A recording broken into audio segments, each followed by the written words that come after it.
భగవద్గీత మొదటి అధ్యాయం అర్జున విషాద యోగంలో 31వ శ్లోకం నుండి 40వ శ్లోకం వరకు. 31వ శ్లోకం.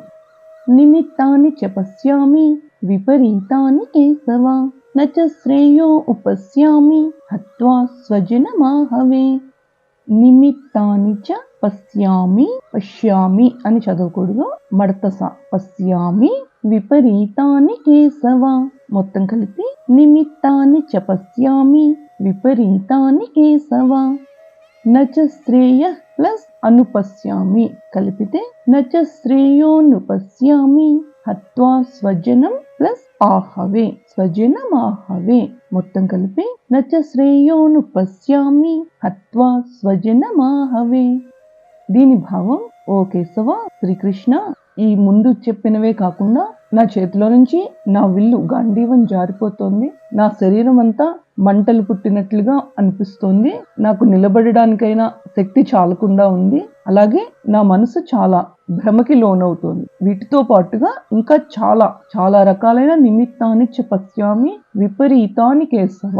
విపరీతములైన ఇంకా చాలా విపరీతమైన శకునాలు అంటే అపశకునాలు చాలా నాకు కనబడుతున్నాయి. ఇవన్నీ నాకేమని ఇండికేట్ చేస్తున్నాయి అంటే నచ శ్రేయో, నాకు ఏ విధమైన శ్రేయస్సు, హితము లేదా శుభము జరుగుతుందో ఈ యుద్ధం వల్ల నాకు అర్థం కాకుండా ఉంది అని అర్జునుడు చెప్తున్నాడు. 32వ శ్లోకం. నకాంక్షే విజయం కృష్ణ నచ రాజ్యం సుఖాని చ కిం నో రాజ్యేన గోవింద కిం భోగైర్జీవితేన వా. నకాంక్షే విజయం కృష్ణ. కృష్ణ అని పలకకూడదు. మనం ఎలా పలుకుతామంటే సాధారణంగా అయితే కాకి గుడి పెట్టినట్లు, గుడిచ్చినట్లుగా, అంటే గుణింతల్లో ఇకారం కలిపినట్లుగా కృష్ణ అని పలుకుతాం. ఇది మనందరం చాలా సంవత్సరాలు బట్టి చేస్తున్న ఉచ్చారణ దోషం, ప్రొనౌన్సియేషన్ మిస్టేక్. అలా కాకుండా రుకారం కృష్ణ అని పలకాలి. కృష్ణ అనేది కరెక్ట్, కృష్ణ కాదు. నకాంక్షే విజయం కృష్ణ నచ రాజ్యం సుఖాని చ కిం నో రాజ్యేన గోవింద కిం భోగే జీవితేన వా. కలిపితే భోగే కిం భోగే జీవితేన వా. మొత్తం కలిపి నకాంక్షే విజయం కృష్ణ నచ రాజ్యం సుఖాని చ కిం నో రాజ్యేన గోవింద కిం భోగే జీవితేన వా.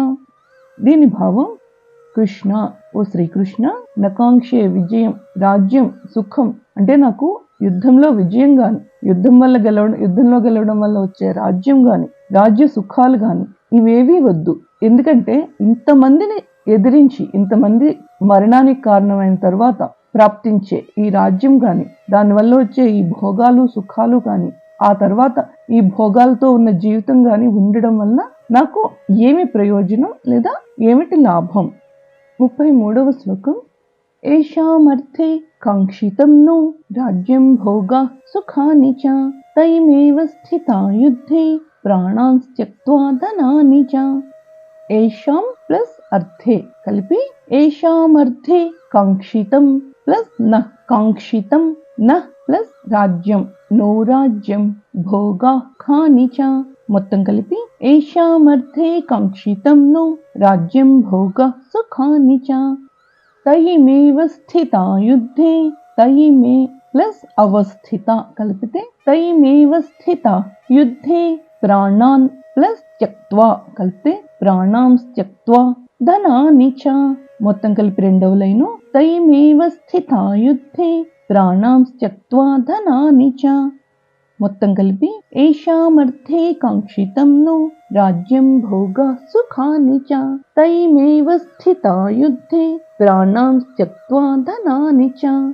దీని భావం, ఏషాం అర్థే, మనం ఎవరి కోసం అయితే ఈ రాజ్యాన్ని, భోగాల్ని, సుఖాల్ని కోరుకుంటున్నాము, అంటే ఎవరి కోసం అంటే తన కోసం, తన వారి కోసం యుద్ధానికి వచ్చాను, వారందరూ కూడా నా వారు అనుకున్న వారందరూ కూడా వారి ధనానికి, ప్రాణాలకి, వీటన్నిటికీ ఆశలు వదులుకుని వారందరూ కూడా ఇదే యుద్ధంలో వచ్చి నిలబడి ఉన్నారు. అంటే ఉదాహరణకి పాండవులు యుద్ధాన్ని గెలిస్తే రాజ్యం వారికి, వారి తర్వాత వారి పిల్లలకి అలా సంప్రాప్తిస్తుంది. అలాంటిది వాళ్ళ పిల్లలు, వాళ్ళ బంధుజనం వారందరూ కూడా ఈ యుద్ధంలో పార్టిసిపేషన్ కి వచ్చి నిలబడి ఉన్నారు.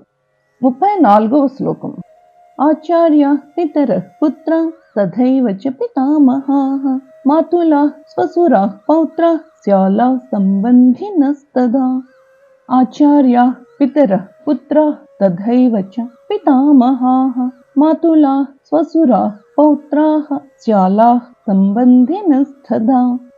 దీని భావం ఆచార్యులు అంటే మన గురువులైన కృపాచార్యులు, ద్రోణాచార్యులు, వారందరూ తండ్రులు, పుత్రులు, అలాగే భీష్మ పితామహుడు, మన తాతలు, మాతుల అంటే మేనమామలు, అమ్మగారి వైపు చుట్టాలు, అలాగే స్వసురులు అంటే పిల్లనిచ్చిన మామలు అంటే ద్రుపద మహారాజు, అలాగే పౌత్ర మన మన్నుమలు, శ్యాల అనే శబ్దానికి అర్థం బావలు, బావమరుదులు, ఇలా అన్ని విధములైన బంధుగణాలు వీరందరూ కూడా తన చుట్టూ ఉన్న వివిధ రకమైన బంధువర్గాల్ని లిస్ట్ అవుట్ చేశారు. వీరందరూ కూడా యుద్ధంలో ఉన్నారు. 35వ శ్లోకం. ఏతాన్నహంతుమిచ్ఛామి ఘ్నతోపి మధుసూదన అపి త్రైలోక్య రాజ్యస్య హేతుః కిం ను మహీకృతే.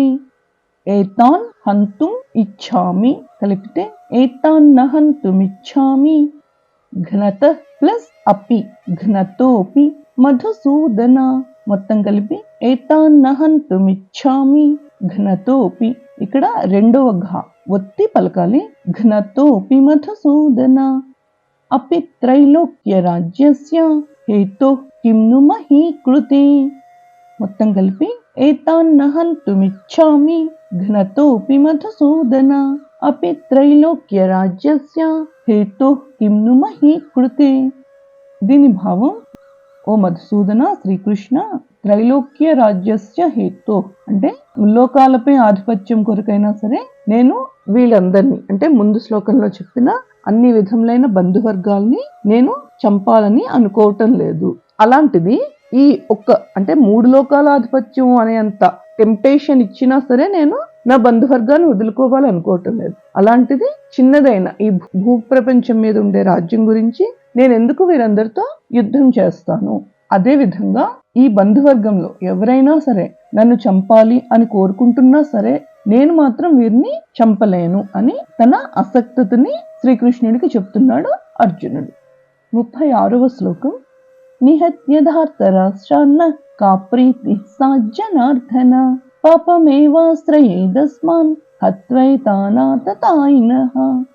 నిహత్య ధార్తరాష్ట్రాన్న, అక్కడ హకారం ఉంది, ధార్తరాష్ట్రాన్న గ్యాప్ తీసుకుని కా ప్రీతి సాజ్జనార్దన, ప్రీతి స్యాత్ ప్లస్ జనార్దన కలిపితే సాజ్జనార్దన, జా కింద జావత్తు ఒత్తి పలకాలి. మొత్తం కలిపితే నిహత్య ధార్తరాష్ట్రాన్న కా ప్రీతి సాజ్జనార్దన పాపమేవాశ్రయేత్ ప్లస్ అస్మాన్ కలిపితే పాపమేవాశ్రయేదస్మాన్ హత్వా ప్లస్ ఏతాన్ హత్వైతాన్ ఆతతాయినః హత్వైతానాతతాయినః. మొత్తం కలిపి నిహత్య ధార్తరాష్ట్రాన్న కా ప్రీతి సాజ్జనార్దన పాపమేవాశ్రయేదస్మాన్ హత్వైతానాతతాయినః. దీని భావం, ఓ జనార్దన, ధార్తరాష్ట్రులు ఈ ధృతరాష్ట్రపుత్రులైన ఈ ధార్తరాష్ట్రులు దుర్యోధనాదులందరినీ నేను చంపినా సరే నాకు వచ్చే లాభమేముంది, నాకు వచ్చే లాభమేమీ లేకపోవడంతో పాటుగా దుర్మార్గులు దురాత్ములైన వీరిని చంపడం వలన మనకి పాపమేవాశ్రయం, మనకు పాపమే కలుగుతుంది. 37వ శ్లోకం. తస్మాన్నర్హా వయం హంతుం ధార్తరాష్ట్రాన్ స్వబాంధవాన్ స్వజనం హి కథం హత్వా సుఖినః స్యామ మాధవ. తస్మాత్ ప్లస్ నా ప్లస్ అర్హా కలిపితే తస్మాన్నర్హా వయం హంతుం ధార్తరాష్ట్రాన్ స్వబాంధవాన్.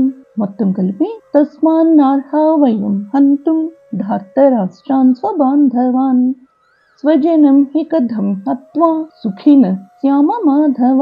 సుఖినః శ్యామ మాధవ, ఇక్కడ మామూలు సా కింద యావత్, అంతేకాని శ్యామ సుందర అందులో లాగా మడత సా కాదు. నువ్వు పలికేటప్పుడు శ్యామ మాధవ అని పలకాలి, అంతేగాని శ్యామ మాధవ కాదు. మొత్తం కలిపి రెండో లైన్. స్వజనం హి కథం హత్వా సుఖినః శ్యామ మాధవ.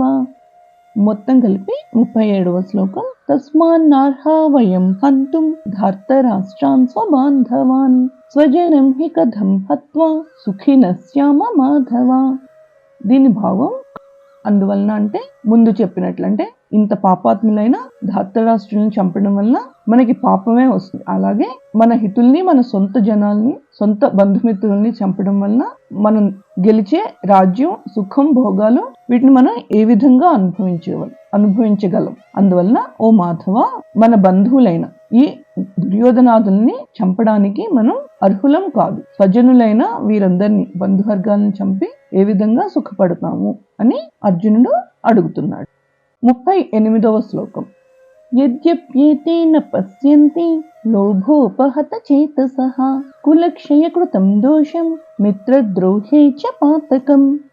యద్యప్యేతే, యద్యపి ప్లస్ ఏతే కలిపితే యద్యప్యేతే న పశ్యంతి, లోభు అని తేల్చి పలకకూడదు, లోభోపహత అనకూడదు, లోభోపహత చేతసః.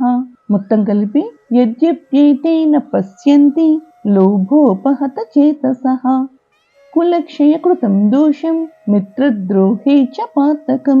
కులక్షయకృతం, కృతం అని పలకకూడదు, కృతం. ఇంతకు మునుపు కృష్ణ అని పలుకుతాము, కామన్ గా చేసే మిస్టేక్ అనుకున్నాం కదా, అలాగే కృష్ణ అని పలికినట్టే కృతం.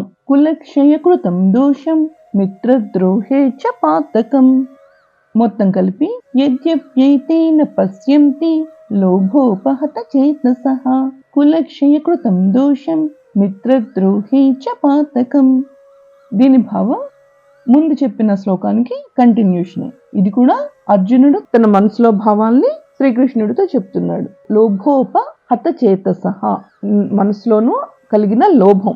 ఎలాంటి లోభం? రాజ్యకాంక్ష అనే లోభం వల్ల భ్రష్ట చిత్తులమై ఈ విధంగా యుద్ధానికి సన్నద్ధులమై కులక్షయానికి కారణమవుతున్నాం. మన సొంత కులక్షయం వలన కలిగే దోషం, ఈ మిత్రద్రోహం వలన కులక్షయము, వంశనాశనం వలన కలిగే పాతకాన్ని మనం గ్రహించలేకపోతున్నాము. 39వ శ్లోకం.